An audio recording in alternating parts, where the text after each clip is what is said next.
Wih, strike men, strike. Kita asik mandi di Saudi Arabia, di kota Taif. Sambil kita jalan-jalan mengetahui seluk-beluk sejarah yang berada di kota Taif. Kita ikuti perjalanan jejak dakwah bersama kami, channel Jagat Raya. Oke.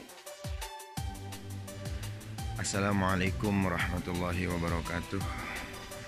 Alhamdulillah, dengan nikmat Allah pagi hari ini kami berada di kota Taif dan cuaca hari ini sangat dingin sekali.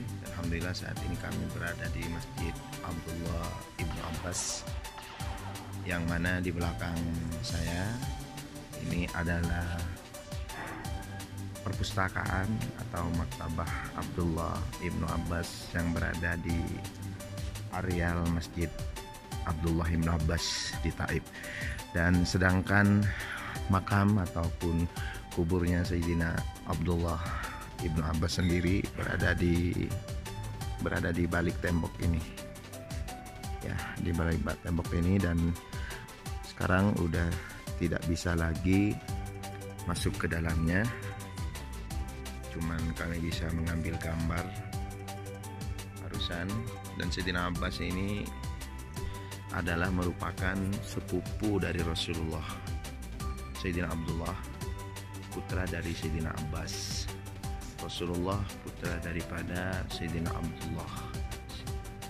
Dari Abdullah dan Abbas ini adalah bersaudara, yang mana bapaknya bapak satu, yaitu Abdul Muthalib.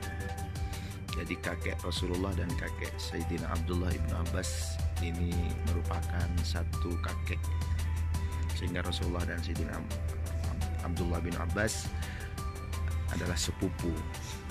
Dan Sayyidina Abdullah bin Abbas lahir pada 616 Masehi, meninggal atau wafat 687 atau sekitar kurang lebih 67 umurnya, dan dimakamkan di kota. Ini salah satu pohon tin di kota Taif, dan ini Masjid Adas. Masjid Adas yang mana dalam sejarah Adas ini adalah orang yang memberikan anggur kepada Rasulullah di waktu Rasulullah berada di kebun anggurnya Utbah. Kemudian anak buahnya bernama Adas memberikan kepada Rasulullah, dan dibangunlah sekarang masjid ini dengan Masjid Adas.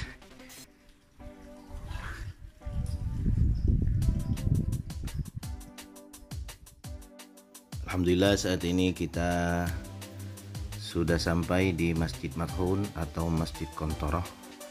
Dan masjid ini dibangun pada masa Abbasiyah, dan konon katanya masjid ini dengan mempunyai satu menara yang ada lubang-lubang pengintainya. Ini merupakan tempat pengintaian ataupun tempat keamanan pada waktu itu.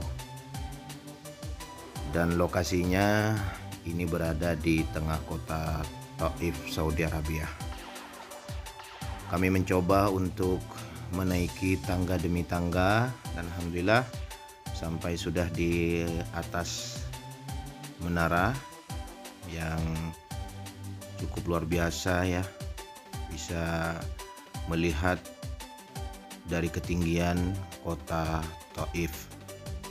Dan ini konon katanya dinding-dindingnya ini dibangun tanpa menggunakan semen, tapi menggunakan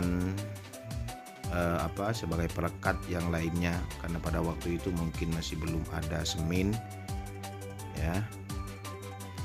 Dan sampai sekarang masih kokoh, sama sekali tidak ada material besinya, tidak ada, semua pakai kayu balok semuanya. Masya Allah, luar biasa. Dan kita bisa ziarah ke tempat ini, dan tidak semua jamaah baik jamaah haji maupun jamaah umroh yang bisa ziarah ke tempat ini, hanya beberapa bagian kecil saja. Kita dari tempat ini kita akan berpindah ke tempat berikutnya, kita ikuti ya. Ayo. Baik, di sini Rasulullah pernah beristirahat di kebun kurma miliknya Utbah, yang kemudian Rasulullah disuguhi beberapa butir kurma oleh Adas ataupun anak buahnya Utbah. Disinilah tempatnya, dan di sini sekarang masih ada. Baik pemirsa yang beriman dimanapun Anda berada, dan ini kawasan bendungan yang dibangun pada masa dulu, tapi sekarang masih ada ya, masih digunakan. Ini dibangun pada tahun 1375 Hijriah, dan di sampingnya ada jembatan ya, jembatan yang menghubungkan kampung sebelahnya, dan di sebelah pagar ini merupakan makam Sayyidina Ikrimah bin Abu Jahal. Ini guys, ini sungai bukan di Asia, bukan di Indonesia ya.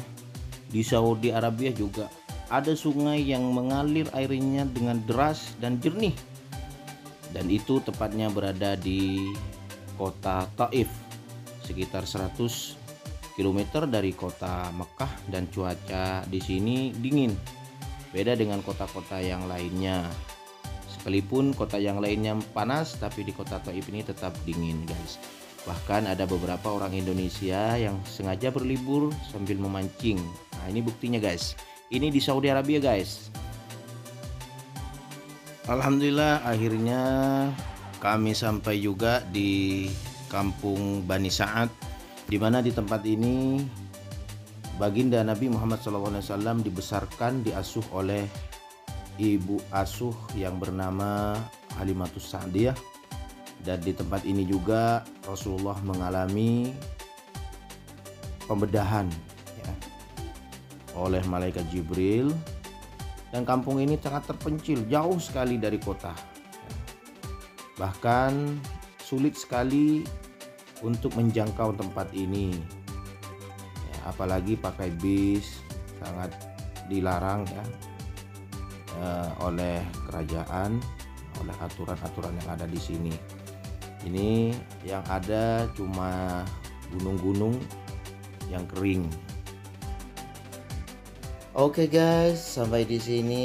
Terima kasih kalian sudah menonton video kami, dan jangan lupa subscribe, like, share, dan juga nyalakan loncengnya agar tidak ketinggalan dengan video-video kami yang lainnya ya.